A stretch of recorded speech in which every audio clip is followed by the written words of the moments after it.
top. Then your girl gave me just a little bit of la chop. Baby so cold, he from the north, he from the Canada. Bankroll so low. Засан байцгаана уу. Тэгээ хүн төрхтэй подкастын маань 9 дахь дугаар энэ хүрээд эхэлж байна. За тэгээ өнөөдрийн подкастын маань сэдв маань work and travel байгаа.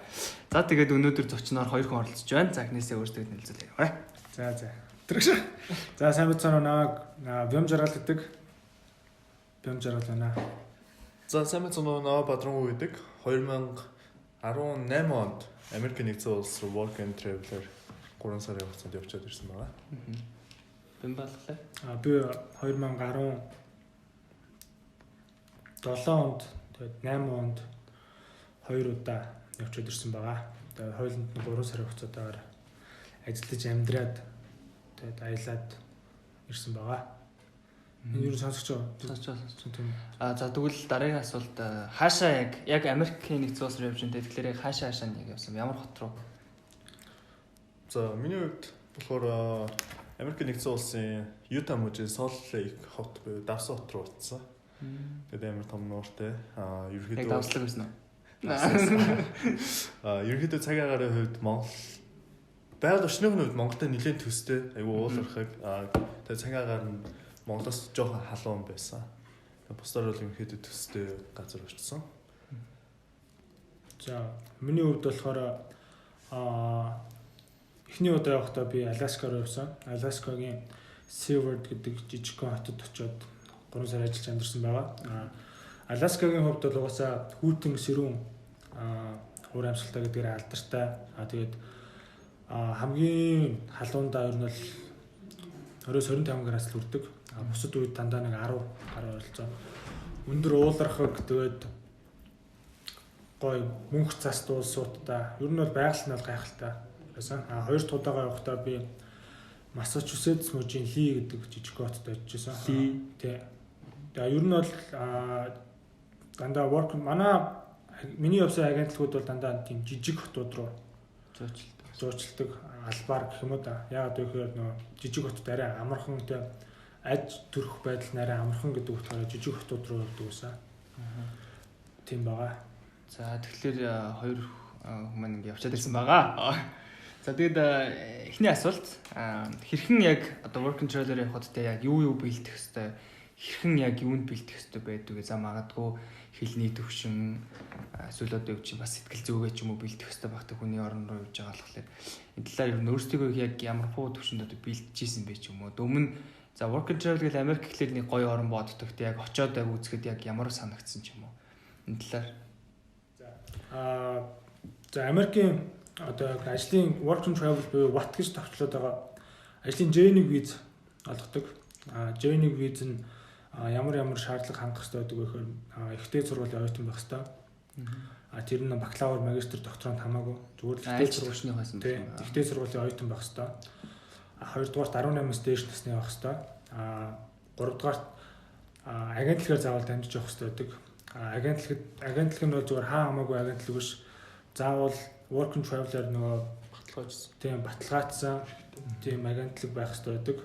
Тэрэнд бол Монголын бол яг нөгөө 4A, One World, Mongolia Exchange гэх мэт байгууллагууд байдаг. Энийгээ дагаад fraud-ууд бас амар их байдаг. Тийм болохоор яг хамгийн түрүүнд явж байгаа те явъя гэж бодож байгаа тохиолдолд агентлагаа маш их судлах хэрэгтэй байдаг. Тэр нь одоо яг энэ агентлаг хэдэн жил үйл ажиллагаа явуулсан гэдэг. Тэгээд Америкийн засгийн газрын вебсайтуудаар яг тийм магадлал итгэмжлэгдсэн агентлагуудын нэр нь байдаг. Тэр агентлагууд руугаа ороод яг өөрийнхөө амьдарч байгаа Монгол улс ч юм уу тийм яг ямар агентлагууд байд юм бэ гэдээ бас асуулт юуг нь одоо байгууллагын жагсаалтыг гаргаад авч болдог.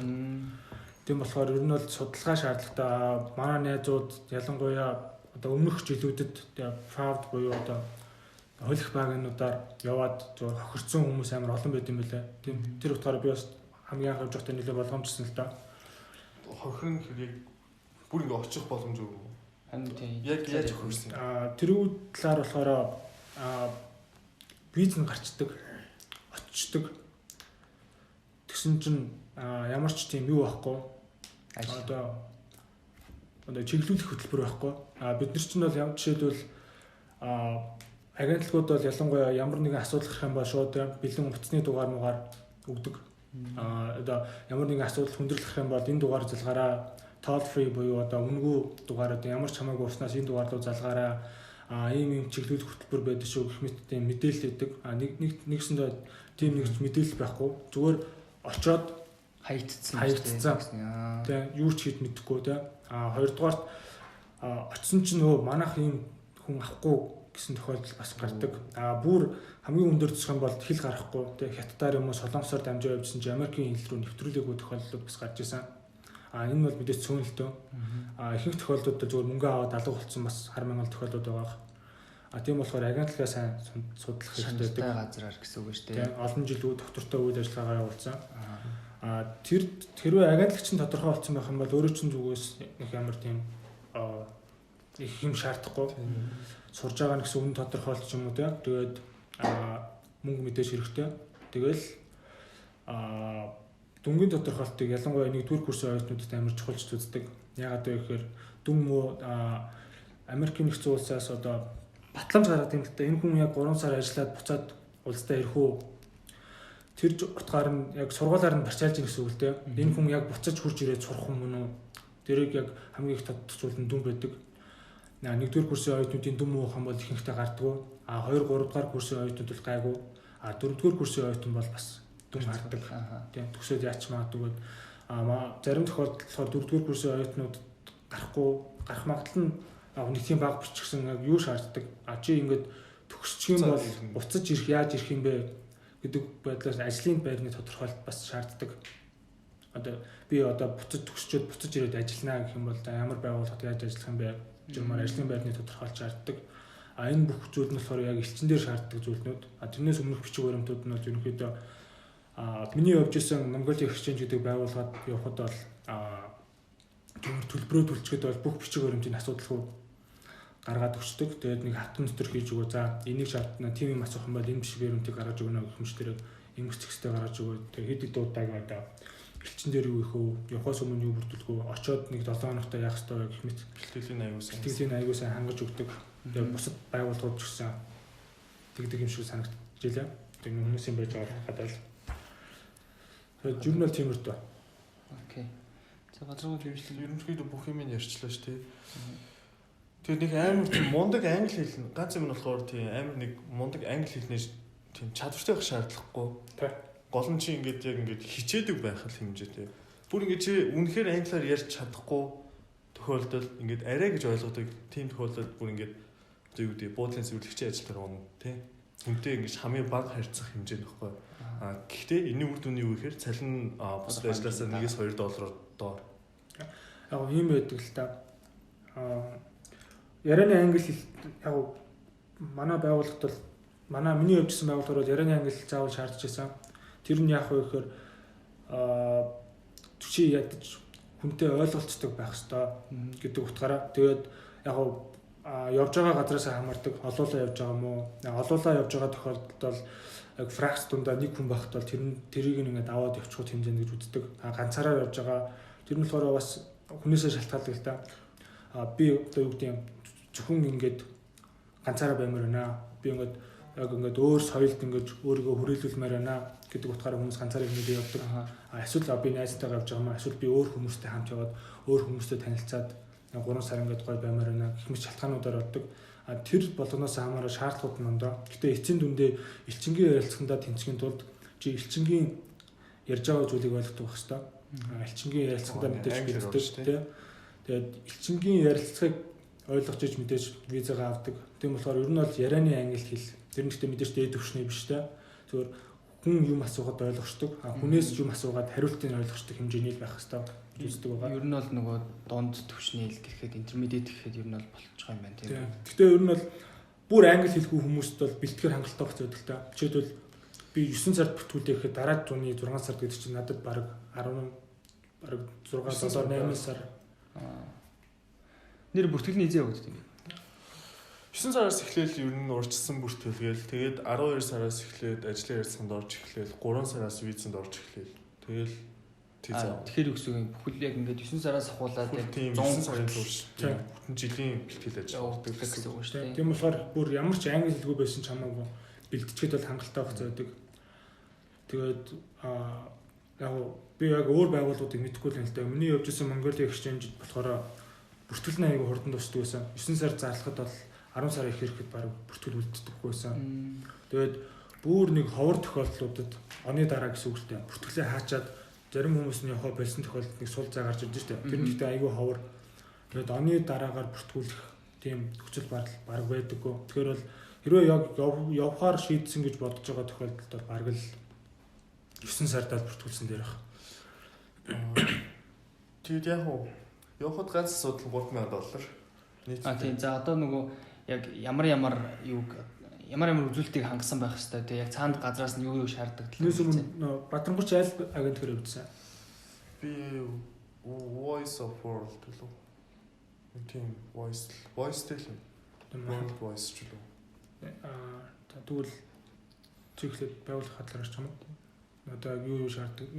Шаардах юмуд нь ондоо гэж магадгүй би бодоод байгаа юм л да. Яг үнэ хэл би voice-ийн тухай ерөөсөө ярмааргүй байхгүй.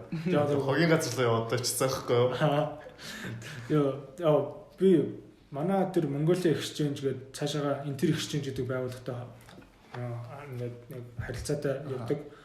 Тэр надад айгүй таалагддаг л та. Тэр хүн мөртөл айгүй дажгүй яг нэг тийм хүний төлөө төрсөн.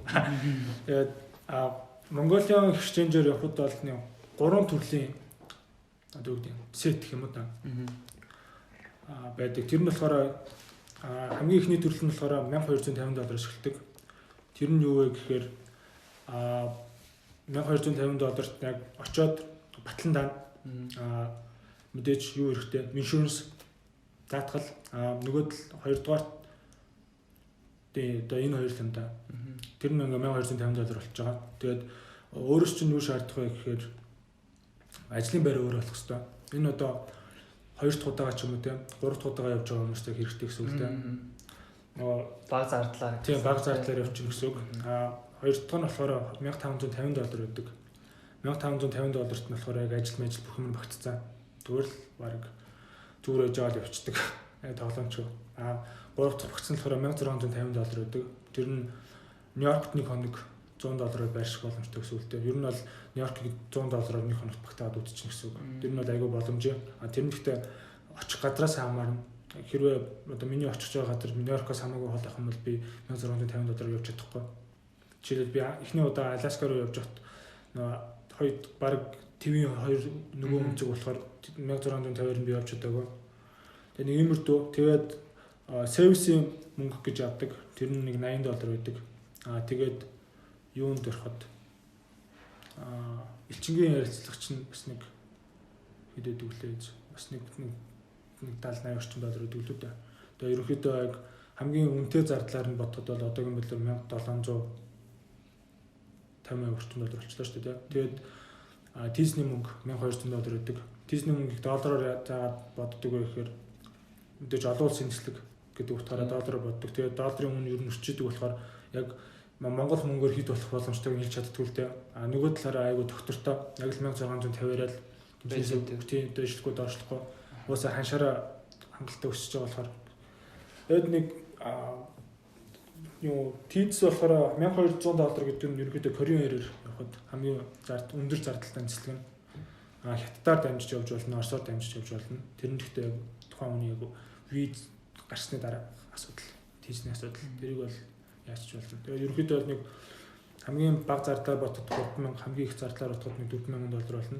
Тэрний дараа мэдээж очиод нэг 7 хоног амьдрах нэг гарын $500 орчим мөнгө байх хангалттай гэдэг юм. Тэгэл 7 хоногийн дараагаас ихний цалингаа аваад эхэлчихнэ гэсэн үг. Тэгээ очих газруудаас шалтгаалгууд нөгөө цалингаа яг хийзээ тавьдаг нүгдэг. Эсвэл яг л 7 хоног гэдэг юм уу? Манай 2-7 хоног тутамд цалин тавьчихсан. Тийм, гэрөөнөөс хамаарна л да. Би зүгээр очиод би эхний цалингаа 7 хоногийн дараа авчлах уу?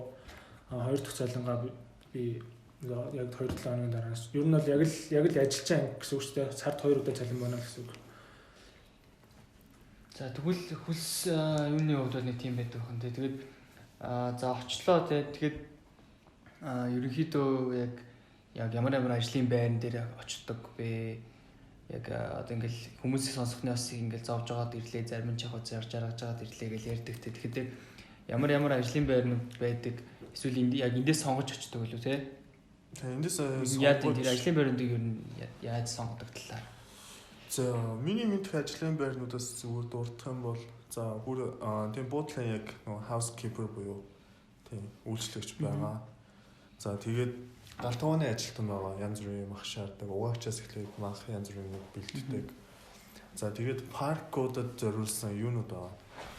Тоглоомын operator байгаа. За тэгээд тэрнээс одоо нэг үүдэн зогсож тоглоомын старт тоглоом ажилладаг хүмүүс байж байгаа. Гэтэ тэрэнд бас ороход суулмал гэдэг сүлдэл юм болно. Тэгээд яг хамгийн дээдлийн үедээ хүмүүс нь бол cash шууд registration руу эсвэл нөгөө үйлчлэгч рүү тий waiter waitress руу шууд юм нэлээд чадвартай хүмүүс нь ороо явчихдаг. Тэднийх нь типтэй эсвэл амар өндөр цалинтай байх. Тэгээд энэс өөр ямар төрлийн ажлууд байдаг? За эхлээд процессыг ярьж л да. Одоо яг бусад би яг нөгөө ажил авах процесстэй зүгээр шууд маа гэж чамд ажил санал болгохгүй айгуу тэгдэлтэй. Гэхдээ яг ажлаа сонгох боломжтой байдаг л та. Тэрэн дээр болохоор мэдээж англи ярианы төвшнөөс хамаардаг. Тэхийн тулд одоо би энэ ажилд орё гэхэд бол тэр хүний ярилцлага, тэг ажлын ярилцлага гэж юм болдог. Тэрнээс өмнө бол ерөнхийдөө тэр Mongolia Exchange дээр миний туршлагаас үзэхэд бол эхлээд очих газраа сонгодог. Одоо яг хаашаа юмараа тэг хинтээ явахаа сонгодог. Түүний дараагаар ажлын байруудаа за чиний очих байгаа газарт ийм ажлын байрнууд байна. Ийм англиний төвшин мэдлэгтэй, ийм цалинтай. Тэгээд байршны иймэрдүү газар тэгээд хаусинг буюу очиод байх газар чи үнэтэй мүү, үнгүй мүү, үнэтэй бол хэдэн дөрвөн үнэтэй ингээд нэг танилцуулгууд явдаг. Тэнцэнээс за би ийшээ явъя. Хүсэлт өгнө. За би ийшээ явъя гэдэнгүүт за тэгвэл одоо чи ингээд одоо ажил олгогчтойгоо имэйлээр харьцнаа. Имэйлээр харьцнаа дараа одоо Skype-аар ч юм уу те ярих шаардлагатай бол бид тэ ерөнхийдөө нэг ч ярьж өгч байгаагүй л те. Тэгээд шаардлагатай бол ярилцсан Skype-аар ярилцаад тэгээд за чи ингээд ер нь бол надад таалагдж байна. Хоёулаа ингээд ажил олгогч ажилтан болёо. Тэгээд дундад цалин бол мужаас хамаардаг. Мужийн цалингийн доод хэмжээнүүд бүгд өөр өдөг. Жишээлбэл миний очсон Аляскад бол цалингийн доод хэмжээ $10 байсан. Дараа нь би Массачусетс руу явхад Массачусетсийн цалингийн доод хэмжээ $12 байсан да. 11-12 $. байсан. Амар өндөр байсан биш. Юта 785. Тэгээд хамгийн гол нь цалин өндөр байна гэдэг нь шууд их цалин авах гэсэн үг биш ш. Цалингаа дагаад такс буюу татварууд өндөр өгдөг. Тэгээд тийм хүмүүс бас нөгөө цалингаа эхний удаа явж байгаа тохиолдолд амар бага цалинтай эсвэл бага цагтай цалин өндөр байлаа гэдэг нь чи их цалин авах гэсэн үг биш. Цагаараа боддог. Тийм болохоор 7 хоногт доотлол нь гэрэн дээрээ заасан байдаг л да. 28-аас 32 ч юм уу тэгээ 7 хоногт 40 цаг. Тэгээд илүү цаг бодно гэх мэтчлэн илүү цаг баг өгдөггүй тохиолдолтой. Тэнгүүд 7 хоногт 28 цаг ажиллаад ирэхэд хэдийн өндөр цалинтай байсан ч гэсэн илүү цагтай болчихно. Одоо бага цаг ажиллаад тийм сул цагтай болчихно тийм. Яг нэг талаараа хоёр дахь ажил хийх магадaltaй гэсэн. Би бол хоёр дахь ажил хийгээд болж байгаагүй л дээ. Тиймэрдүү тэгээд ер нь бол цалин бол тийм ажлын байрны хувьд болохоор би Аляскад очихдоо бол 4 ажил хийжсэн. Эхлээд аяг угаач байсан. Аяг угаач байж байгаа тоол бэлтгэж болоод дараа нь тоогооч болоод тэрний дараагаар урд хүн хэрэгтэй байна гэдэг байдлаараа би баасар болж байсан. Тэр үед би 21 хүрэг байсан болохоор зөөгч их боломжгүй байсан. Зөөгч ямар хүмүүс идэг вэ гэхээр мэдээж мэрэгжлийн англи хэлтэй хүмүүсийн ер нь бол ресторан тий хоолны үйлчлэгээ бол амар хөгжсөн. Ер нь бол одоо үйлчлэх талаас амар хөгжсөн. Тийм болохоор амар ядаргаатай нэг бодлын хүний захиалга авна гэдэг нь. Тэгэл одоо тэр нэг хоолны меню дээр байгаа хоолнууд бүгдийг мэддэг байх. Тэр бол захин жишээ. Тий. Тэрний дараагаар хүмүүстэй allergies буюу харьцалтай хоолнууд байна тий. Тэгээд зарим хүмүүс зүгээр л маягалдаг те. Одоо бүргэр захиалгахдаа би сонгонгүй идмээр юм ч юм уу те. Бид нар хоорондоо яриад инээлдэг л те. Зүгээр ягаад өөртөө сонгоны төвч болдгүй юм бэ гэх те. Би сонгонгүй бүргэр аавн те. Би одоо price шарсан төмсөө те. Ингэж майлж харуулмаар байна. Би жоохон түлхийш харуулмаар байна. Гэх мэтлэн амар ядаргаатай. Бид нар шиг зүгээр ингээд одоо Монголын зоогийн газар шиг тийм хоол аваад хоол нь яг шууд 5 минутын дараа гарчдаг биш. Яг нэг хүчнээ хийж өгдөг. Тийм болохоор нэг байдлаараа хоолоо өөрөөрөө захиалах боломжтой. Тэр нь тэгээ хүнд болно. Тэгээд юу байхын тулд зөөгч байхын тулд 21 хүрсэн байх шаардлагатай гэдэг заавал. Ягаад гэвэл алкогольтой харьцсан. Алкогол уугаас гадна алкогольтой харьцахын тулд 21 хүрсэн байх шаардлагатай байдаг. Тийм болохоор би 21 хүрч чадаагүй болохоор зөөгч хийж чадаагүй. Тийм гэхдээ би басар буюу одоо хүмүүсийн аяг тавих хараадаг. Тэр нөгөө талаараа хост гэдэг нэг хүмүүс орж ирээд шууд суудалтаа суудаггүй хүлээдэг. Тэнгүүт нь суудалт нь одоо суулгаж өгдөг. Тэр нь бас нэг жоохон ядаргаатай ажил байсан л та. Нөгөө зөөгч нарын ширээгээ уугаад авдаг. Одоо 40 ширээтэй 5 зөөгч байлаа гэхэд одоо нэг хүн дээр 8 ширээ зааж өгч гэсэн үг шүү дээ. Тэнгүүт нь би яг секшнээр салгачаад яг зөөгч болгоныг хохирлгүй яг нэг хүн ороод ирэхэд тэр зөөгч дараагийн зөөгчгээд одоо яагаад өгсөн шүү дээ. Зөөгчдөд тарааж өгөх шаардлагатай болно. Тэнгүүд rush hour гэж нэг аюултай юм байдаг. Хүмүүс зүгээр ороод хурж ирээл. Тэгээд байр сайтай зөөгч хоолны газрууд бол бүр айгүй хэцүү. Одоо ингээл нэг дор тэгээд 5 хүн ороод чинь би ганцаар байгаа. Тэнгүүд хүмүүс суудлаа болно. Би цонхны хажуу сумаар байна. Би одоо үүдээ гадаа сумаар юм уу те гадаа хүн байхгүй нөгөө би 30 минут хүлээчээ. Би жоохон явж байгаа үед 40 минут дугаараа хүлээгээд авчих. Дугаараа тэмдэглэж авах 30 минутын дараа суудлаа ачаар залгачих гэх те. Тэгээд ингээд айгүй хөлтөд утасны дугаарууд нь листтэй болно. Ер нь бол урд ажиллах бол жоохон хэцүү. Хэцүү байх тусмаа мэдээж сурах юм ихтэйгээс гадна одоо юу гэдэг типтэй Америк бол типээр алдчихдаг ороо. Урд ажиллахаар тип их авдаг. За хамгийн энгийн жишээ гэхэд бол зөөгчнөр цалингаас их тип авдаг. За өдөрт $10 цалинтай 10 цаг ажиллаа $100. Тэнгүүд 10 цаг ажиллахдаа $300 типтэй болгочих. Тэр бол зөвхөн захын жишээ тий. Зөвхөн нэг өдрийн 10 цаг ажиллаад $400 ших. Бүр амар их одоо жишээлбэл баярын өдрүүдэд тэр өдөр бүр нугалардаг $1000 тип мэп авдаг. Тэгээд тэр нь бол зөвхөн зөөгчнөр типээ авдаг.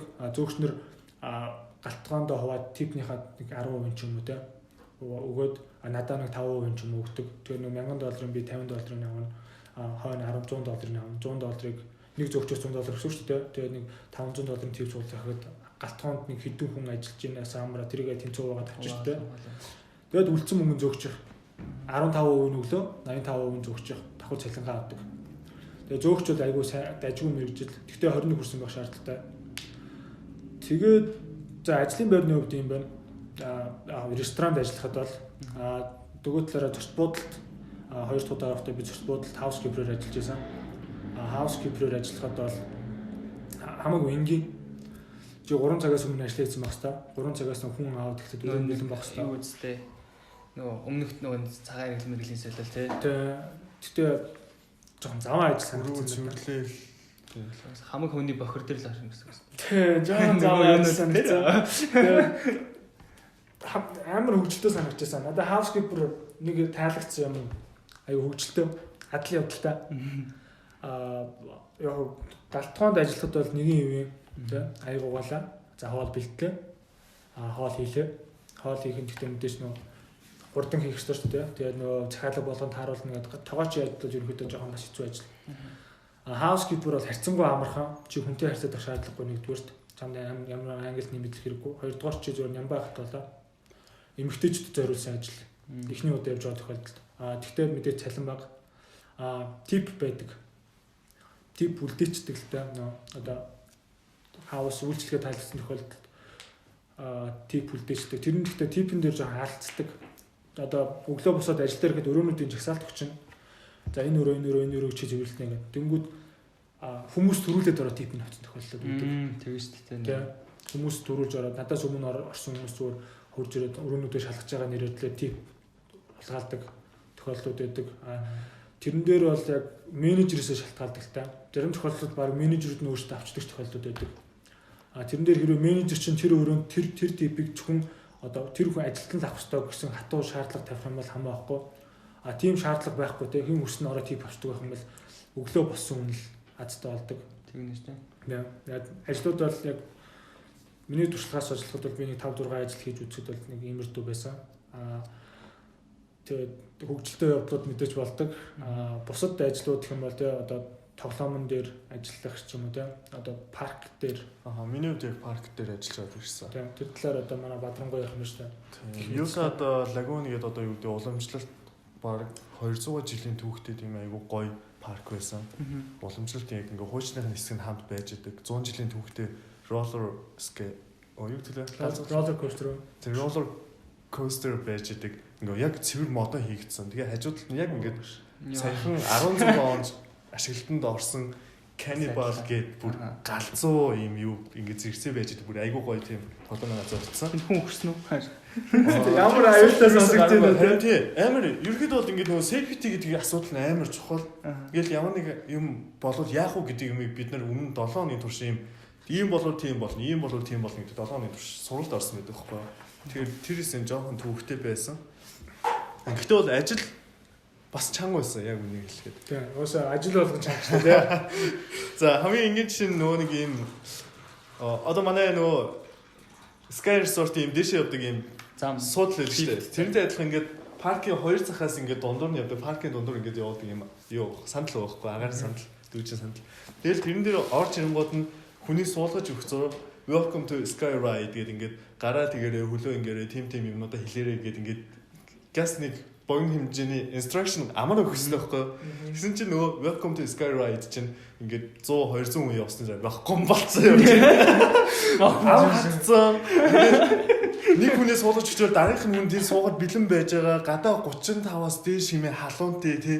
Бүр ер нь бол яг тийм байдалтай ингээд сүлд ингээд амар сонир байдалтай ер нь орсон. Тэгээ яг уу ганц давуу тал нь юм. Авралтын өдрөө чи тэр парк бүх тоглоом дээр өнгөө тоглож чадна. Тэгээ 3 сар тоглохоор дөөд. Би бол амар усан парк руу явах би амар мөрөддөгс байхгүй. Тэгээд нэг ч удаа явж үзээгүй л дээ.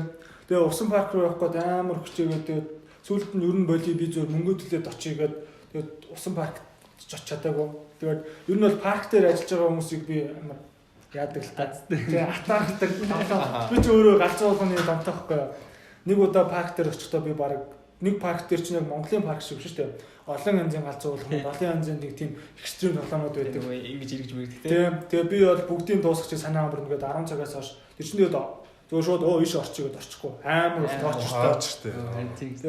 Тэгээд би яг өөрөө очилж явахдаа бол надад амар хэцүү байгаа шүү дээ. Гэхдээ би тоглоомороо болоод тоглосон. Тэнгүүд яг тэнд ажиллаж байгаа хүмүүс бол зөв нүднээс нь надад зөв өгцөн байх санагдчихсан.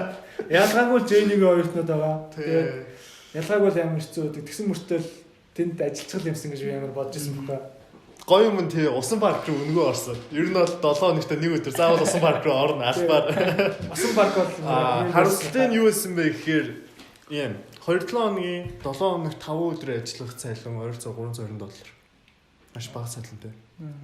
Тэгээд ер нь тоглоом болохоор тэгж байна уу? Тий, тэгээд бидний доод цалин $8.5 байсан. Тэгээд бидний цагт жоохон бага тооцогддог. Нөгөө нь ингээд уртл нь ирээ бэлтгэл ажил ингээд сүүлд нь ингээд бас цэвэрлээ явах хэрэгтэй байдаг ч юм уу. Жоохон төвөгтэй юм их байсан. Тийм болохоор ингээд нөгөө паркийн өнгөө тоглох юм бол амар их ашигладаг. Өнгөө юм хаалаа тэр бүгдийг ингээд аягүй ашигладаг. Нугасаа өнгөө юм ногсоо. За тэгвэл дараагийн асуултанд орцоо нөгөө давхар ажил хийх талаар. Яг ямар боломжууд байдаг давхар ажил хийж үзээгүй гэсэн. Тэгээ би үзээгүй. Тэгэхээр яг давхар ажил хийх боломжууд ямар байдгүй? Магадгүй одоо юу гэдэг чи өөрөө заавал хүнтэй холбогдож одоо хийх үү эсвэл компаниас нь эсвэл одоо давхар ажил гаргах хөгжлийн боломж байд юм уу?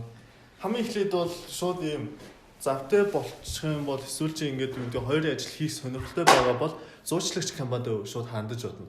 Би ингээ хоёрын ажил хийх сонирхолтой байна. Надад нэмэлтээр нэг ажил олоод өгөөч. Миний цагийн хувьд таарсан тий. Цагийн хувьд өгч тийм үү? Ер нь бол ажил олгогч чинь ингээд зуучлагч дээр чинь байнга холбоотой байна. Чиний цагийн хувьд ер нь хайширч ингэж явж болно. Америкт ийм бүх юм official дээр нь амар энгийн аягүй амар байдаг юм аа. Тэгээд систем нь ч гэсэн аягүй гоё. Хүмүүс заавал чиний шаардлага гаргаад байхгүй хоорондоо цаанаа ярилцдаг. Нэг талаараа нэг өөрийнхөө толгойг мэдгээ болчдөг. Гэхдээ тий. Би бол хоёр ажил хайж исэн. Гэхдээ би хоёр ажил ингээд олж чадаагүй. Тэр болохоор Бадрамгой энэ талаа баг. За тэгээд эхнийх нь зуучлагчтай илүү чи ажил олдох магадлал бас л бага л да. За хоёр дахь нь болохоор юу гэхээр чи өөрөө ажил хийж болно. яг Монгол нөгөө нэг ажил жуулчлалын компаниудтай төстэй яг Америкт бас тийм ажил жуулчлалын хилцүүд байдаг. Ийм газар workforce гэсэн нэртэй ингээд ямар ч ажил байж магадгүй. Ачаа зөөдөг, эсвэл юу гэдэг нь тийм. Ер нь бол илүү хөвгүүдэд ирчүүдэд илүү тохирцсон. Тэгээ нэг газар очиж барилгын ажил хийчих ч юм уу, юм зөөждөг ч юм уу, үйлдвэрт ороод ийм дамжлага дээр ажилладаг ч юм уу, нэг тиймэрхүү ажлууд ингээд цаг-цагаар хийн. Тэдэр нь яг амар жоохон хүнд. Гэхдээ юу гэдэг доотлол нь $13-аас эхэлдэг цагийн. Тэгэхээр ингээд буцаад нэлээ мөнгө нөхөх боломжтой болно. За тэгээ хамгийн сүүлийнх нь гоё Монгол Индийн арга. Америкийн айлч томоохон хотуудад очисон монголчууд байгаа заа. Тэгээд яад вэхээр тэр хотын монголчуудын групп гэж байгаа заа. Илээдэх монголчуудын групп, сандах монголчуудын групп, Salt Lake дэх монголчууд гэдэг. Тэгэнгүүт тэр групп руу ороод сайн мэн за би ингээд ирсэн оюутан байгаа юм ба. Ингээд ямар нэгэн ажил байвал ингээд туслаарай гэхэд монголчууд ингээд амар илэн далангууд тусалдаг. Тэгээд чанд бас шууд англи хүнтэй, Америк хүнтэй харьцах хэцүү бол ингээд монгол хүнтэй харьцаа, монгол хүн удирдлагадор ингээд цагийн ажил хийгээд тий. Арай хялбар байрлалаас эхлэх боломжтой. Одоо нөгөө ингэдэж шүү дээ нөгөө хүний газар явхаар нөгөө монголчуудтайгаа хэлээ. Монголчуудаас цухтаарай гэж хэлдэг шүү дээ. Тэгэхээр ер нь л тэр төлөлийн асуудлууд гайгүй гэж ойлгож болох юм. Одоо ерөнхийдөө яг тэгээд хүний сайн таних хэрэгтэй байх таа гэж бодож байна. Ер нь бол яг жоохон надад эвгүй санагдсан юм юу гэхээр бид нарт нэм social security card, төр зүрийн social security card өгдөг. Тэр төр зүрх хөшөлтэй. Яг юу тэр шууд яаш одоо хүртэл хүчтэй байдаг билээ. Хүчтэй байдаг шууд өгдөг тий. За тэгвэл бидний буцаж явхад юу болсон бэ гэхээр тэр social security card-ыг $1000 худалдаж авъя гэсэн саналууд ирж байна. Тэр нь яадаг вэ? За тэр нь бол нийгмийн даатгал гэсэн үг тийм. Social security card гэдэг нь зөвхөн нэг 6 оронтой тоо байдаг хгүй юу? Тэр тоо нь чиний одоо Америкийн нэгдсэн улсын одоо хөдөлмөрийн тухай хуулиар зохицуулагдахад ажилд хийхэд бол заавал social security card байх хэрэгтэй байдаг хгүй юу? Тэр нь чиний банктай холбогдно. Чиний ерөнхийдөө Америкт бүх одоо бүх social бүх юмтай холбогддог хгүй юу? Тэгээ social нэрнээсээ бодоод үзэхэд бол чи одоо банк руу ороход чамаас иргэний үнэмлэх байхгүй social security асуудаг. Банкнд данс нийлэхэд заавал social security шаарддаг. Ажилд ороход заавал social security шаарддаг байхгүй юу? Тэр нь ерөнхийдөө манай регистрийн дугаар шиг баг. Гэтэ хамаагүй өргөн цар өргөнд хэрэглэдэг. Цар үрдээ бас нэг гимт хэрэг энэ тэнд үрд мөргүү гэсэн бүх юмуд ороо явдаг юм шиг надад. Тэр болохоор зөвөр social security card-ыг чинь зүгээр 6 оронтой тоогоор бүх зүйлийг мэдчих болох байхгүй юу? Тэгээд тэргөө нөгөө фраудууд бас амар явдаг. Чиний social security card-ны ард дээр нүртэл бичсэн байдаг. Чи энэ дугаарыг хүнд өгөхгүй байж болно. Зөвхөн одоо юу гэдэг банкар ч юм уу те ажил олгогчдод энэ дугаарыг өгөөрэй. Тэгээд бидээ ерөнхийдөө авч яваад хэрэггүй шүү. Ерөнхийдөө дугаараа цээжлээд тийм одоо аюулгүй газар хадгалаарай гэдэг юмыг өгдөг. Хэрвээ тэрийг алдах юм бол ямар эрсдэлтэй вэ гэхээр чиний банкны чинь данс хоосрох эрсдэлтэй. Нөгөө тэгвэр чиний social security card-ыг ашиглаад өөр хүн ажил хийх хэрэгтэй байдаг байхгүй юу? Тэгэхээр сайн нөгөө авъя гэсэн юм шиг та. Тэгээд яг уу даваа тал нь $1000 болж болно. Сул тал нь чи Америк дахиж ирэх боломжтой болно. Одоо гайлаар гарахад чиний social security чинь яг ингээд бүх юм байдаг хгүй ямар нэгэн зөрчил байх юм бол бас ах. Тэгээ би яг үндэ яцлаа сүүлийн жилдээ болохоор яг нөгөө манай агентлагаас болохоор нөгөө safety rules гэж байдаг. Тэр нь юу гэхээр чи заавал энэ ажлуудыг хийх ёстой. Өөр ажил хийх ёсгүй гэдэг нөгөө хийж болох ажил хийж болохгүй ажил гараад өгчдөг байхгүй юу?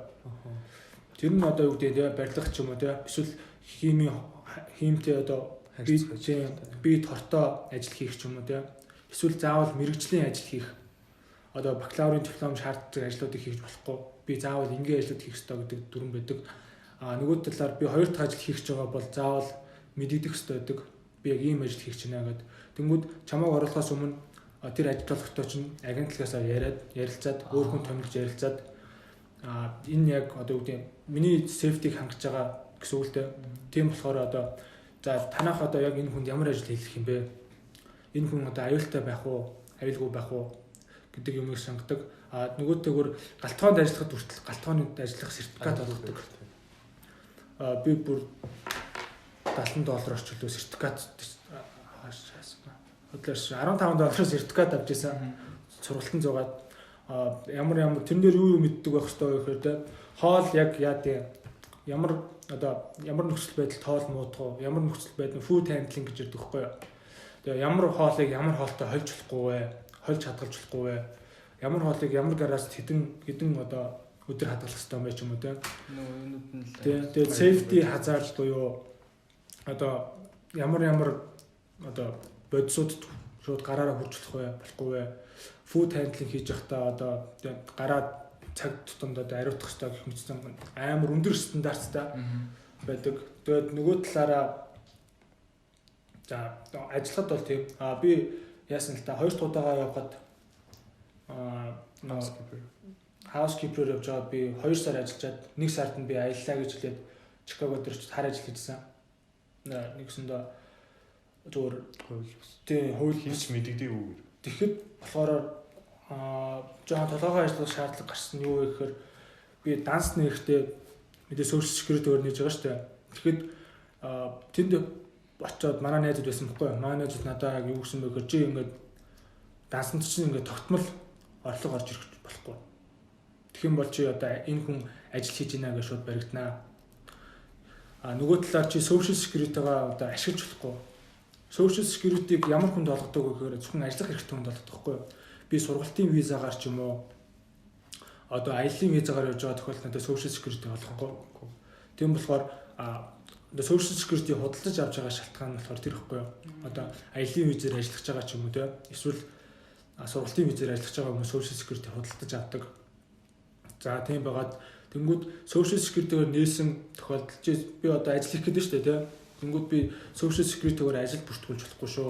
Тэгэх юм бол чи шууд мэдэгдэнэ. Чамаа байрвчлан эсвэл тэ албан шаардлага гаргана. Энэ удаадаа зөвөр өнгөрчлөөхөд би дараагийн удаа Америк нэгдсэн улсад нэвтрэх чадахгүй болчихж байгаа.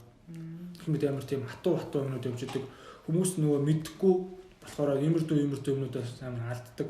Жишээлбэл бас ингээд нөгөө J1 визээр явангуудаа тэд очиод сургууль хэлсээд визагаа өөрчилсөн тохиолдол бас гарч ирдэг. Хүмүүс юм бол ерөнхийдөө ихэнх хүмүүс нь тэгдэлтэй 4-р курстэй явж байгаа хүмүүс ихэнх нь бол ерөнхийдөө харлаад үлдчихий гэсэн бодолтой байдаг. За тэнгуут ямар давуу талтай болох вэ гэхээр Америк нэгдсэн улсад хэдий хараар байгаа ч гэсэн хэрэг хийхгүй бол байгаа л гэж болдог. Америк нэгдсэн улсад хараар бол чи хүссэн хугацаагаар байж болно. Амьдрах нөхцөл маш сайн. Тийм болохоор ер нь бол давуу талтай эрсдэл нь юу вэ гэхээр чи ямар ч нийгмийн хамгаалахгүй. Нийгмийн хамгаалт авахгүй чи ажил дээр гэмтлэх бол даатгалгүй. Тэгээд Америк нэгдсэн улсын нэг муухай зүйл нь эрүүл мэндийн юу нээр монополтой байдаг. Зүгээр манад нэг аспирин ч юм уу нэг тийм өвчин намдах юм хүртэл асар үнэтэй байдаг. Тэгээд 911 дуудлаа гэхэд бол чи нийгмийн эмнэлгүүрүү хөргүүлэхэд 100-аас $200 заавал өгдөг. Тэр нь яг нийгмийн даатгалтай тохиолдол нийгмийн даатгалаас нь гарч идэг. Тэрөө чам нийгмийн даатгал байхгүй бол чи эрүүл мэндийн үйлчилгээ авахын тулд асар их мөнгө төлдөг. Тийм болохоор ерөнхийдөө монголчуудад бол асуудал байдгүй л дээ. Монголчууд бас л баг ээж шээсээр бол баг амт гарчдаг хүмүүстэй тийм болохоор асуудалгүй байдаг. Тэр нь гэхдээ ер нь бол очиод байцхад бол асуудалгүй. Харин одоо юу гэдэг сурахж байгаа тохиолдолд бол нэг юмыг амар анхаарах хэрэгтэй байдаг. Чи нэг визтэйгээ Америк нэгдсэн улс руу орсон бол өөр визтэй гарч болохгүй. Яг үндсэн шаардлага нь юу гэдэг вэ гэхээр би одоо сургууль хэлсчлээ. Сургуульд нөгөө асуудалгүй би чиний бүх бичиг баримтыг чинь зохицуулаад би виз чинь гаргаад өгөө гэхэд бол чи үгүй гэж хэлэх хэрэгтэй байдаг. Яагаад гэвэл чи харьяа улсынхаа элчин сайдны харьяа улсынхаа Америкийн элчингээс заавал виз авсан байх хэрэгтэй байхгүй юу? Маанаас тэрийг мэдхгүй J1-ээр явангуудаа виз одоо сургалтын виз бол өөрчилсөн. Тэнгүүтээ 1 жил сорнгуудаа буцаад Монголд өрөөд 3 сар амарч агаад буцаад орсон чинь хэл нэвтрүүлээгүй. Яагаад вэ гэсэн чинь чи ийм визтэй Америк нэгдсэн улс руу орсон. Ийм визтэйгээр гар авсан байна. Тийм визийн зөрчил гарсан байна. Тийм болохоор чи одоо ингээд Америк нэгдсэн улс руу нэвтрэж чадахгүй гэдэг мань хүн юурчгүй тэгээд орж чадахгүй байгаад тэгээд буцаж Монголд өрөөд тэгэл өөрхөн нэг жил зүгээр. Тийм 1 жилээрээ хохирж байгаа. Яг хилтэй болсон л гэсэн. 1 жилээрээ хохироод болсон. 90 минут гэхдээ бараг хүн болгонд тохиолдохгүй. Юу задал нөхөх талаараас яг тий. Одоо ингээл $3,000 $4,000 гэдэг чинь бас бага биш мөнгө бол биш тий. Тий. Тэгэхээр энэ зардлыг яг нөхөж чаддгүй. Яг одоо ер нь л сонсчлаа л да. Зарим нь нөхчлөө л гэж, зарим нь хоёр нугалчлаа, зарим нь яг шатаад ирлээ гэж яг энэ болго яг энэ талаар бас юу гэж ямар хөө байдیں۔ Яг олон хүмүүс дунд л бас байгаа байлгүй тий. Одоо нөхсөн. Би бас шатаад ирсэн. Би хоёуланд нөхсөн. Тэр нэгтээ хамгийн гол нь чиний овсгоогоос шаардна л та. Нэгдүгээр товсгоо, хоёрдугаарт ажил олох чинь байдал, гуравдугаарт юм байхгүй мэнэ. Тэр хоёр л юм. Ажил олгогчтойгоо хэрэг хялтгамж гэнэ гэдэг шалтгаалал л та. Тэр нь мэдээч чи юу ч хийхгүй байж надад цаг нэмэдэг гэж шаардлагагүй чи мэдээч сайн ажилдаг байх хэвээр. Хэрвээ сайн ажилдаг байх юм бол чамаас мөнгө харамлахгүй.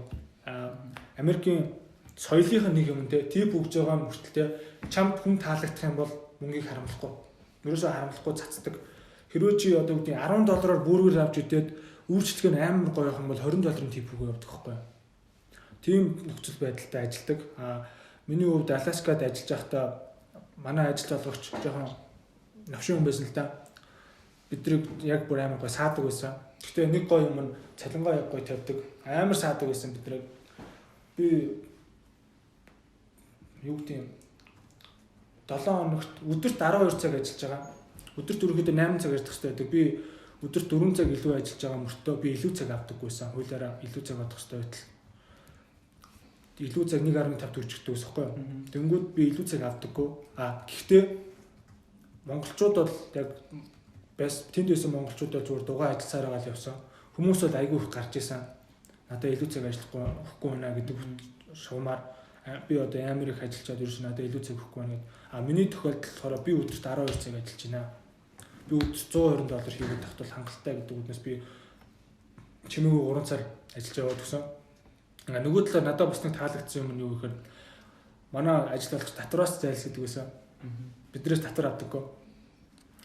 Тийм болохоор нөгөө 2 аккаунт нэгээд 2 аккаунтаар надад цалин өгдөг байсан. Тийм болохоор би хэдий илүү цаг авахгүй байгаа ч гэсэн би татварлахгүй байгаа байхгүй. Тэгэхээр юм цалингаа бүтэн аваад 30 орчим хувь. Тэгээд би өдөрт $120 авч ийна гэдэг чинь 7 хоногт бараг $1000 хийчихнэ гэсэн. Тийм. Айгу тэгэл би бараг сар ажиллаад 2 сар ажиллахад бол би шууд зардлаа нөхцөн. Илүү сар дээр нь би бол мөнгө өрсөөр байгаад тэгээд бараг дотоо мөнгөтэй ирсэн. Нэг тийм юм байдаг. Зөөгч бол бүр ална. Тийм. Зөөгч нар бол нүдэн дээр зүгээр мөнгийг цацсан зөө. $40 өрсөд сууснаа. Би $20 тип зүгээр $60 өрсөд суулдаг. Тэгсэн чинь монголчууд тийм зүгээр $20 өсний машин аваад би бинийхээ өсөж чийдэг. Тийм шүү дээ. Ер нь бол бас хаа газар тийм юм шүү. Зардлаа бол тийм тэр бол үнэхээр бас нэг азаас хамаарна л да. Чиний очих газар чинь ямар байх хэвээр. Миний тохиолдолд болохоор ийм байна. Парк дээр 6-аар 200-аар хоёртнод ирсэн. Тэг бүгд парк дээр ажиллана. Бүгд парк дээр ажиллана. Тэгээд парк өөрөө угаасаа юу можийн сэсгэрэтэ тусгай одоо юу гэдэг нөгөө нэг аюу онцгой парк л байна л та. Тэгээд тусгай ирэх хийдэлтэй. Тэгээд тэрэн дунд нь бидний цалинг бас ингээд жоо багасгах боловцоо байдаг. Тэгээд яг тэр утгаараа нэг тийм нэгт хоёрт байр нь дунджаас үнэтэй байсан паркаас бид нарт орох ёстой угаасаа байр нь тулгаад өгсөн байхгүй юу? Тэр паркийн 200-аар аюу төлт юм уу? Тий, байрныхаа төлбөр төлнө бид өөрсдийнхөө цалингаас. Төлт юм. Тэр очих газараасаа бас хамаарна. Тий. Тэгээд одоо хамгийн хөгийн хэсэг.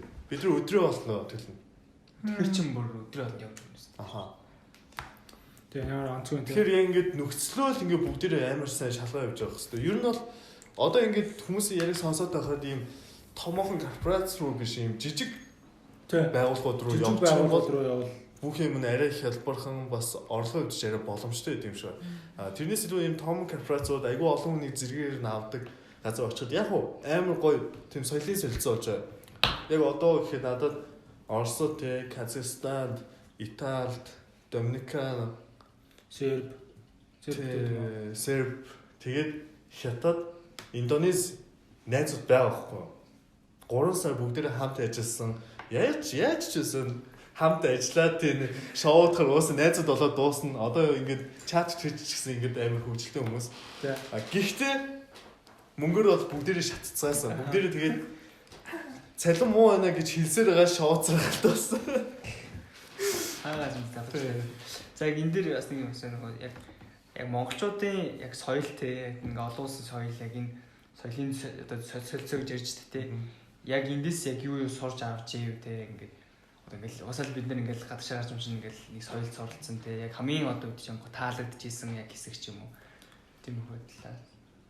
Ярьцгаа. Гэхдээ амар хэцүү шүү дээ. Гадаад ч Монголд орж ирэхээр ер нь амар хэцүү болчих. Би тэлтэрд шүү дээ. Тий. Ингээд Монголд ирчээд дэлгүүрээс юм авах гээд ингээд худалдагчдын ингээд зөксөж байгаа хгүй юм аа тавьцаа. Тэгсэн чинь ингээд худалдагч над руу ингээд муухай хараад байгаа юм шиг санагдаад. Тэгээд айсанд бол гараа өвчсөн юм авчаад. Би бол яг үнэ хэлээ. Соёлын солилцоо гэхээс илүүтэй соёлын шок гэж амар том юм байдаг. Одоо нөгөө бид нар чинь хүртэл дотроо тийм шүү дээ. Одоо дөгдөө орон нутгаас хүмүүс орж ирэхэд те Улаанбаатарт орж ирэхэд ямар царай гаргадаг те бид нар ч гэсэн тиймэрдүү хүмүүстэй яг л нэг тийм Монголд одоо юу гэдэг хөдөө орон нутгаас Улаанбаатарт ирж байгаа хөдөөний оюутан шиг бид нар харагддаг баг гэж би яг л тэгэж харагдсан баг те ингээд хүмүүс эхлээд дэлгүүр ороход хүртэл яахаа мэдэхгүй одоо 7-11 гэдэг одоо хамгийн том нөгөө хамгийн conventional store шүү дээ. Тийшээ ороход би ингээд авах гэж байгаа юм аа яахаач мэдэхгүй те. Нөгөө талаар мэдгүй ер нь соёлын шок бол 1 сар бол байсан надаа. Тэгээд тэнд очиод хиллгүүд бас хамгийн чухал нь хүнтэй харьцааг амар чухалцдаг. Одоо Монгол жишээлбэл нөгөө racism гэдэг зүйл яг байдгүй шүү дээ. Яг байгаа ч гэсэн бидний ностой хүлээж авдаггүй. Тэнд би одоо баг худалчинд баг өөрийгөө Аз гэдэгт нэг амар хүлээн зөвшөөрдөг байсан. Бараг л би бараг Аз би Монгол маягийн юм ярьж явсан чинь очиод бол яалч Аз болоод басна. Тэгэнгүүт соёлоо дагаад бас өмөр тийм racist арьс өнгөөр ялгардаг үзэлтэй болоод ирдэг. Өөрчлөж байгаа хүмүүсээс хүртэл шар хүн амар гой тип өгдөг. Шар хүндэл үйлчлэмээр байна. Энэтхүүд амар ядаргаатай амар нийти те энэтхүүд амар ингээд юм ингээд авч маваа те амар тийм ядаргаатай мөртлөө ерөөсөө тип өгдөгөө. Тэнгүүтээ Пакистанууд бүр амар ядаргаатай. Пакистанууд бүр ингээд баарг нь буюу яах гэдэг хилцгэддэг. Одоо нэг баартах гаддаг. Тэнгүүтээ би надад 100 байна. Хамгийн ажлаа хийж дуусан гутаа би ч бас нэлээд хар ажил хийсэн байхгүй. Хамгийн ажлаа хийж дуусан гутаа одоо 150 боллоо дүү надад 100 байна. Дараагийн удаа би үүсэлтнэ чи одоо 100 авчих гэх те. Амар тийм ядаргаатай харууд болохоор бүр тийм бас амар нарийн юм те. Иймэрдүүдийг тийм яалтцгүй тийм нийгмээсээ болоод тийм racist үзэлд ингээд суучдаг. Тэнгүүд нөгөө талаар одоо тэнд байгаа зүгээр энгийн соёл, Монголд байгаа энгийн соёл амар ондоо те. Замын хөдөлгөөн нүртэл. Тэнгүүд би яг анхны удаа үжичээд Монголд төрж ирээд бүр 2 сар амар стресссэн. Бүх юм амар стресстэй нөгөө тийм голоод ч юм уу те. Айлцгүй тийм юм ингээд толгойд төр ингээд сууч би өөрөө тэгээд Монгол шахахгүй байна гэдэг ингээд байгаа зүйл биш. Яалцгүй ингээд хоёр юм хооронд нь харьцуулаад ирэнгүүтээ Америкт машин барьсан уу? Барьсан. Өөрөө машинт байсан уу? Байгаагүй. Үгүй. Бид нар болохоор манайх ч Монгол 22 байцсан байхгүй. Тэгээ 6 залуу нийлээд парк дээр 6 залуу нийлээд бид нар Honda Civic гэдэг машиныг $300 худалдаж аваад 2 сарын турш унсан. Тийм. Тэгдэг тэр бол ангууд ажгүй. Тэгээд тиймэрхүү ер нь бас боломжууд байдаг шүү. DMZ дээр очиод ийм сарын хугацаанд өнгөө юу аваад юу яа гэм үү? Одоо нэг 2 сарын хугацаанд түрээслэх гэсэн үг үү? Машина худалдаж аваад өөрсдөө бүр юу болгочихжээ. Нэр дээр болгочихжээ тий. Түрээслэж болно. Түрээслэхээр үнэтэй л тий. Гэтэ тэгээд $300 аавна гэдэг чинь буцаад $300 явахдаа $300 зарчих. Тэр бол тийм тэгж болно бол тиймэрхүү тохиолдол байдаг. Миний хувьд болохоор би хууль ёсоор ч олж ирсэн л та.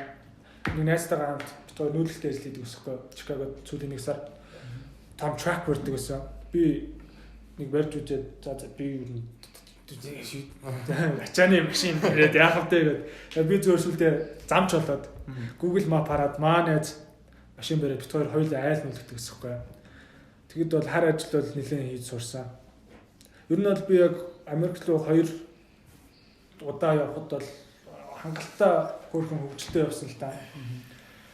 Тэгээд ер нь л иймэрдүү болохоор одоо гоё хөгжилтэй юм дээрх өсвөл. Тий. За тий хөгжилтэй юмнаас одоо хамгийн түрүүнд сануулах юм нь би одоо хүртэл хамсаа бардгүй. Би сүүлийн нөгөө юу Korean Air нисэх байсан гэж одоо хүртэл боддیں۔ Нэг тэр нь юу гэхээр нөгөө хятад нисээд явцсан. Тэгээд бүр амар хатуу нөхцөлтэй тикет авцсан учраас ямар ч найраагүй, наашаа урагшлууд хойшлуулах ямар ч боломжгүй. Тийм айгүй хэцүү ингээд яг л цагтаа тулгаад ирсэн. Тэгсэн чинь ямар боломж байсан бэ гэхээр буцаж ирэхээс өмнө Сөүлд 10 хэд хонох надад боломж байсан. 10 хоногт ядаж Монгол найзуудтайгаа уулзсан л та тий. Тэр бол боломжтой. Хөдөө болсон юм чинь тий. Бас 3 сар тийм байна юм чинь. Тэгээд тгийа гэд ингээд энэ дэр нисдэр орсон чинь та ийм амар хатуу тикет авсан байна. Та энэнийг цуцлахын тулд $300 төлнө. Би бол бүр шатсан байгаа юм дахиад $300 аваад бүр тийм байхгүй шүү дээ. Тийм Кореагийн үнэтэй байгаа шалтгаан нь айгүй гоё. Нөхцөлтэй тийм.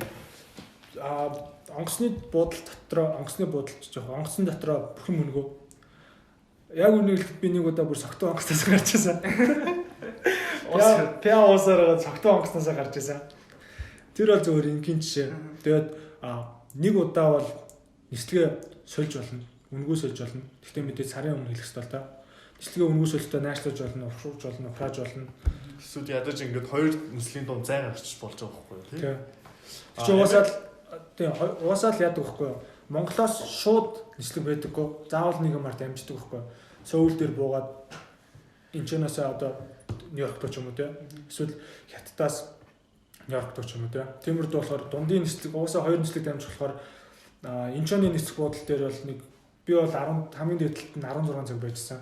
Тэрнээс өмнө бол хүмүүс баг 7 хоног өмнө нислэгийн зөрөө гарангуудаа ороод юу руугаа ороод одоо юу гэдэг Сөүлд ороод 7 хонцод буцаад нисэн тохиолдол ч байгаа. Тэр бол айгүй гоё. Нэг хөгжилтэй сүдээ ярьцгаая. За миний хамгийн хөгжилтэй хэсэг. За би зүгээр хоёр л юм ярьчээ. За гурыг ярьчээ. За Монголоос гурав хаашаа. Housekeeper хийж байхдаа би яатсан байхгүй юу? Нэг өрөөнд альчуур дутуу орхицсан. Санаад байгаа байхгүй юу? Тэгээ жоох удацсан. Тэгээ альчуур дутуу орхицсан болохоор би альчуураа бүтэн болгох гээд цагийн дараачлуу ирсэн чинь яваа орсон чинь хоёр шалтан нөхөр байж тээ. Би хамгийн гол нь ингээд орноосоо хаалгаан татангууд орн харагддаг байхгүй юу? Тэгээ би хаалгаан татаад альчуураа тавьж байгаа байхгүй юу? 0 руу нороод тэгсэн чинь хоёр хүмүүс ярих сонсогдоод байна. Тэр нь би зүгээр хүн байгааг мэдээд гарчихгүй шагаасан байдэ. Орлон шагаасан байдэ. Хоёр нөхөр. Тэгээд би уудлахгүйгээд гараад тэгээ би бүр амар шокнд ороо санаа зовоод. Тэгээд юу болохоо тэгээд тэр чинь бас муухай штэ тийм. Би угаасаа тийм дүрэн байдаг хгүй. Заавал тогшох хэрэгтэй. Чи хүн байхгүй мэдж байгаа мөртлөө заавал тогшох хэрэгтэй гэхгүй. Тогшоод хариу өгөөд одоо үгүй housekeeper байна гэд. Тэнгүүд хариу өгтөл хүлээх хэрэгтэй. Тийм 5-аас 10 секунд хүлээх хэрэгтэй гэхгүй. Тийм юм би ерөөсөө нэгдүгээр хийгээгүй. Миний том алдаа болсон. Тэгээ би амар зэмлүүлэх нах гэж бодож ирсэн л таа. Тэгсэн чинь тэгээд би шууд уусаад нийгэм болцсон юм чинь нуугаад явах гэж шууд менежер руу гараад хэлсэн байхгүй. Азар маа менежер амар гоё. Нөгөө шоолч хүлээж авсан. Тэгээ нөгөө хоёр хүн ч гэсэн загнах болоо гэсэн чинь нөгөө хоёр хүнтэй би таарсан. Ядж яхад нөгөө хоёр хүн чинь 7 хоногод амар удаан байрсан байхгүй юу. Тэгээд жаа тэлтний байсан. Хар болгондоо санаа заа. За хоёр дахь юм. Хоёр дахь нь зодоо хийжсэн. Шаруудтай. Тийм. Шаруудтай задлж бид нар ингээд уугаад суужсэн чинь хоёр шар нөхөр шаацхтой хоёр шар нөхөр үрж байгаа байхгүй. Бид чинь дургаад одоолаа ажилладаг. Тэгээд нэг гоё ч юм шиг, муухай ч юм шиг хүмүүс нь ингээд зүгээр гудамжаар явж байгаа хүмүүс нэг жижиг газар, жижиг community болохоор ингээд айгүй гоё ингээд ярилцаад байждаг. Одоо би ингээд зүгээр алхаж явж байгаад нэг хоёр хүн юм уугаа сууж явах юм бол би тэр хүн дээр очиж юм ярмаар санагч юм бол очиод юм ярьчих. Нөгөө хүмүүс нь цааргалдахгүй. Гэтэл бид нар монгол хүмүүс байсан болохоор бид нар цааргалсан байхгүй юу? Тэнгүүтээ яг би даам бэ явуулаач.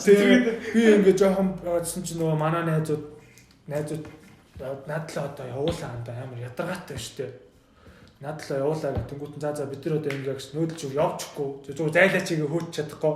Тэгсэн чинь манайхан болохоор сүултээ бүр ингээд болоод монголоор яриад ирсэн байхгүй юу?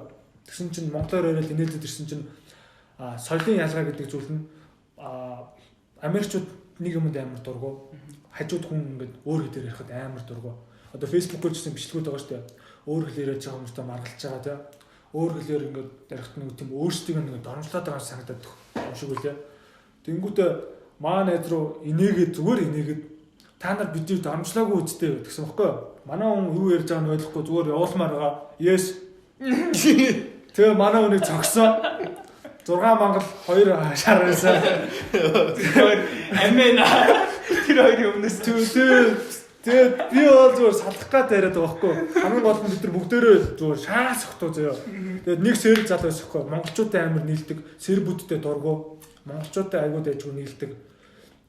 Бид нар ингээд монголоор яриад бид нар чи 93 наадам ингээ хоорондоо борилж яхад нийлдэл байждаг. Нэг сэрэг зал байдаг байхгүй. Тэр сэрэг залуу цагдаад удсан.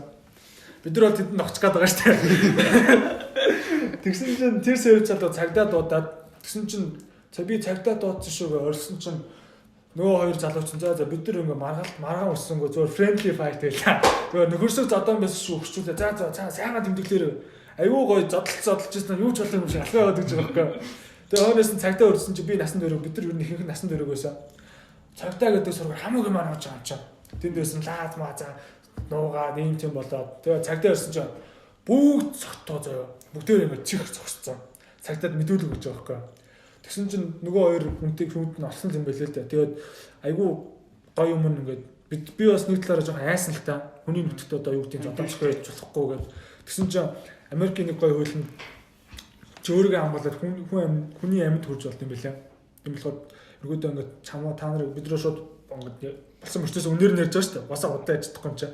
Тэгсэн чинь өргөдөө та нарын зүг байсан. Та нар одоо ингээд яаж болно? Шүүхт гомдол гаргаж болно. Гэтэ энэ зөвөр амар удаан хугацаа болохоор ер нь бол та нар ингээд шүүхт гомдол гаргаад мөнгө төрөнд ихэмжлэх бүрэн эрх нь байгаа. Тэгтээ би та нарт бол тэгээ зөвлөхгүй гэж хэлжсэн.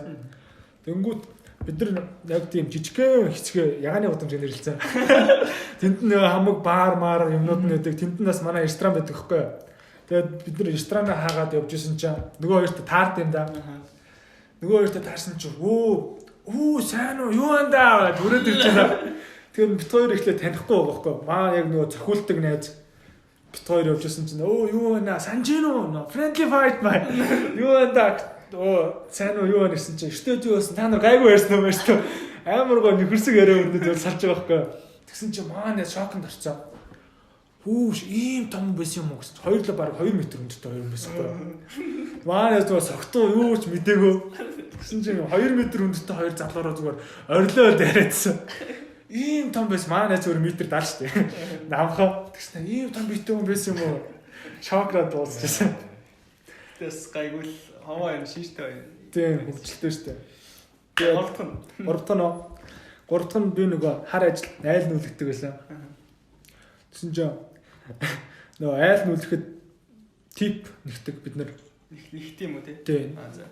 Нэхэж болохгүй л те тип гэдэг чинь зүгээр хүн тэр хүн өгөхгүй шүү дээ те зүгээр өгдөг. Тэнгүүд маа найз хэд нэг хөргийн амтны нэг хятад залуу байсан хгүй юу? Бараг хэрхэтэлж жагаад хүний $20 гэдэг чинь гурлаа явуулсан бараг $60 салгацсан. Тэр чинь яг ажлын үйлс нь $80 алсан байхгүй. Тэгсэн чинь хэрхэтэлжээд тэгтээ бүр амар муухай хэрхэтэлжсэн юм аа. Чи өгсдөө штэ өгшөө шууд ярьцсан. Тэнгүүт тийм үү өгсдөө мө гэсэн чинь тийштэй чи өгсдөө байхгүй юу? Бид гуравтад ингээ $20 ч өгсдөө гэсэн чинь би танаа менежертэй ярьцлах уу гэсэн чинь яах ч юм. Амар муухай нөгөө Монгол цагаа. Тийм Монгол цагаа гаргацсан. Тэгээд нэг мөнгө авчихсан. Тэгээд тэрнээс өмнө шоуд тэгэл 9 шидийн яагаад гэтээ зөвөр яг энэ гурав алтаасч. Шоудтаас юм хаашаа. За. Миний хувьд болсон юм жоохоо сонирхол эдэлтэй. Нөө нэг одоо бол явах хүүхдэд зөвлөх юм юу гэхээр мөнгө хэмжээгээд нөөний ажилчдын баярын өдрөөр дэлгүүр хийсээрээ. Ажилчдын баярын өдөр нь. Labor Day-ийн өдөр ч юм уу тий? Тийм өдрөө. Тэгээд бас тэр чинь 7 сарын 4 бол биш лөө. 7 сарын 4-нд улс томчны баяр гэж. Тэгээд Independence Day. Тийм хоёр баяр яг таардаг байхгүй юу? Яг 3 сард. Тэгэхэд юм амар хямдардаг. Тийм болохоор би бас яг шопинг дээр амар алдчихсан юм. Би чинь дрон авч ирсэн нэ. Яах гэж тэр одоо дрон бүр ингэ шив шинээр нэг дрон манай гэрт байдаг байхгүй. Зөвөр мөнгө 2 сарын хугацаанд тийм мөнгө өрмөр сан би энэ мөнгийг олцсон шүү дээ гэдэг. Би дрон авч ирсэн. юу авч ирсэн. Энийг ичмээр заяа. Нөө камертаа нүдэн шил авч ирсэн. Одоо байдаг. Яг яах чийсэн юм. Би бүр ингэсэн баха ингэж бодсоохгүй. Нөгөө жоохон экстрим юм би амар дуртай. Тэнгүүтээ нөгөө парашюттэй нөгөө free falling гэдэг чтэй. Парашютээс унахтаа ингэ гоё. Тийм. Skydiving хийгээд тэгтээ би гоё ингээд камертаа шийдмэлээ зүгээд аюу гоё. Явна. Шаагүй. Чаа нөгөө public agent гэсэн. Тэр камертаа нүдэн шидэг ашиглаж үзсэн. Яг шаад байна. Яг гоё юм байлаа. Тэгтээ тэгээд ашиглаж чадаагүй л. Тэр дрон яах гэсэн. Тэгээд нэг найзтай дэлгүүр хийчихсэн.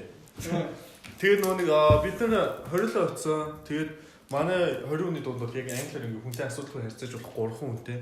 Тэгээд нүүдүүл нь жоох ингээ нөгөө бас ингээ харьцаасаа зайлсхий гэдэг үсэн хүмүүс байхгүй. Тэгээд бид нар очиод сарын дараа тэдний ингээ өссөн дээрдэхгүй болохоор бид нар нөгөө бүгд дундаа англиар ярья гэсэн дүрмтэй болцсон. Тэгэл дэлгүүр хийчихээ. Labor Day амар ингээ хоорондоо англиар яриад за арай том сайзын үзэг ингээ яриад явж ирсэн чи хажуудаас нэг хоёр аас нөхөр юм яриад л байна. Би яриг нэг сонсож амжиг байхгүй юу? Тэгэл нилээ юм ярьж ирсэн. Би санаанд нэг нь очиж мөрөгцөө. Sorry man гэд sorry buddy гэд шууд ингээ нэг excuse me sorry thank you гэд иймэрхүү өмнөд бүр амар өнөр болцдог тий. Тэгэл sorry гэд ингээ амар юу ч болов юм шиг ингээл өнгөрсөн байхгүй юу? Тэгэл яг гарсан чинь нөгөө нөхөр чинь термопста наа мөрлөөд гэж. Уучлаарай хөшөөл гэж хажуу гараа уссан. Монгол үү? Монголч нэг танайгүй. Тэгээ монголчууд муухай шүү. Нэг агентлахаар онгоцон таалмаараа явна штэ. Тэнгүүд би бинийгээ тухайн үед мэдчихэж байгаа штэ тий. Тэгээд яг 3 сарын дараа одоо ингээд энэ нөгөө надтай хамт онгоцонд явжсан залуу штэ гэмэт амар хамраас өгсөн байдаг. Шууд харангуутаа танихгүй царайлж явж маа нөгөө. Би нэг очиод нэг гуйлаг гоох гэдэг юм санагдсан уу яа тий. Тэгээд нэг хоорондоо нэг амар нэг тийм бинийхээ дээр ордог үнэлтэй. Тэгээд тэнгуүтээ бүр нэг амар навшин байдаг хгүй. Тамхин амар үнэтэй. Тамхин баг $10 гэдэг хаа. $10-11 гэдэг. Тэнгуүт яа тамхи авч чадаагүй хүмүүс нөгөө юунаас онгоцны бодлоосоо нөгөө юу гэдэг үлээ. Татваргүй бараанууд үүдэн штэ. Duty free-нүүдээс тамхи авсан чинь нэг залуу бүр ингээд 2 тор дүүрэн тамхи авсан зөө. Тэнд одоо нэг торонд нь баг 6 парч тамхи байгаа байхгүй. 12 парч тамхи авсан зөө. Тэнгүүд тэнтэг ингээ барайл яваад байгаа шүү дээ. Тэнгүүд нь маань зүгээр тэнд байгаа одоо тэнд байгаа бүх хүн тэр үнийг тамхитай мэдж байгаа тийм үү. Тэгээд бид нар чинь одоо дундаа тамхи тиймэр дэвнүүдээ харамлахгүй өгж байгаа шүү дээ. Найзууд таньдаг зургуудлуулаа явцсан. Тэнгүүдээ яалчгүй нэгнийх нь тамхи дуусчаад нөгөө залуугаас тамхи өнөө гэж хэлсэн чинь байхгүй. Тэгт нь ёо пстаг маань би шууд зохиод аммаар санагдсан. Тэнгүүдээ тэр залуу та дахиад харж байхгүй явахтаа тэнгүүд бүр ингээд танихгүй юм шиг ингээд зөө. Бүр ингээд амар хамраас өгч мөхөө. Тэнгүүдээ бүр нэг тийм хэлбэр гараад идэв штэ. Тэнд угаасаа бүгдээрээ л хар ажил хийж байгаа. Бүгдээрээ л яг ижилхэн зовлон үүрээд ирж байгаа штэ. Тэнгүүдээ Монголд ирснээрээ бүр нэг тийм Монголд ирснийхаа дараа баг юу юм бэ? Тэр одоо яадаг захирал юм бэ? Өөр нэг тийм нэг далтан бүгж мөг шаацж байгаа шиг тийм. Күч мүч шаац. Энэ бол зүгээр Америкт алж байгаад ирсэн. Тэгээд тиймэрдүү занга хаяараа. За тэгээд энэ хүртэл подкастыг маань сонссон хүмүүст баярлаа. Тэгээд яг эцэст нь гэж хэлэхэд work and travel яг явах хүмүүст яг нэг эцэст нь эцээ нэг өгүүлбэрүүдээ хэлнэ үү? Last хөтөлбөртөө тийм ялангуяа онгоцныхоо тикет нь битгий мөнгө тийм жоохон яа харамлаарай тий. Хамгийн хөнгөн нөхцөлтэйгээр ингээ өөрчлөх боломжтойгоор аваа явчихаа. Тэгэх юм бол чамд ингээ буцааж ирэх чинь амар болно. Нэг. Хоёрт ажлын байраа сайн судлаарай. Тэгэд ер нь бол 10 юу лээ 7 хоногт 40 цаг тэгээд цагийн $10 бага гэдэг бол нэлээд бага боо шүү. Тэгээд бас жоохон төлөвлөжөөд очиорой гэж миний хувьас хэлэх байна. Миний зүгээс бол яад үтцэн дээр дээр хүн болгоо. Чи яг заавал мөнгө бодож явах шаардлагагүй. Яг үнэхээр мөнгө олмоор ах юм бол чи үнэхээр нохоо маш их ажиллаад ирж болно. Чи үнэхээр үнэхээр яг мөнгөний төлөө гэх юм бол тэнд бол хангалттай мөнгө олчих боломж байгаа. Нөгөө талаар соёлын солилцоо бас энэ бол амар том одоо бол ер нь бол амар боломжийн бүр ингээд сургууль мургуулын виз үзэлтгээс тал хамаагүй амархан. Чи тэгээ шатлаа гэхэд бол өсрэл $500 шатна. Тийм болохоор ер нь бол оюутан байх хугацаанд нэг удаа ч гэсэн явчаад ирээрээ. Тэгээ нэг удаа явчаад ирэхэд бол харамсахгүй шүү гэж хэлмээр байна. Тийм болохоор тэгээ энийг сонсож байгаа 1-р курсын 2-р курсын хүмүүс байх юм бол яваарай. Тэгээд ер нь яваарай. Дахиад яваарай. За өнөөдрийн подкаст оролцсон хоёр залуу баярлаа. За баярлалаа. За тэгээд эсдэх дугаарыг өнөөдөр дуусч байна. Удахгүй 10 дахь дугаар орно. Тэгээд удахгүй бас YouTube рүүгээ оруулахаар шийдэд байгаа. Тэгээд та бүхэнтэй удахгүй дэлгэцээр уулзах нэ. За баярлаа. Тэгээд өндөртэй подкаст байлаа. Top, then your girl gave me just a little bit of la chop. Baby so cold, he from the north, he from the Canada. Bankroll so low, I got nothing.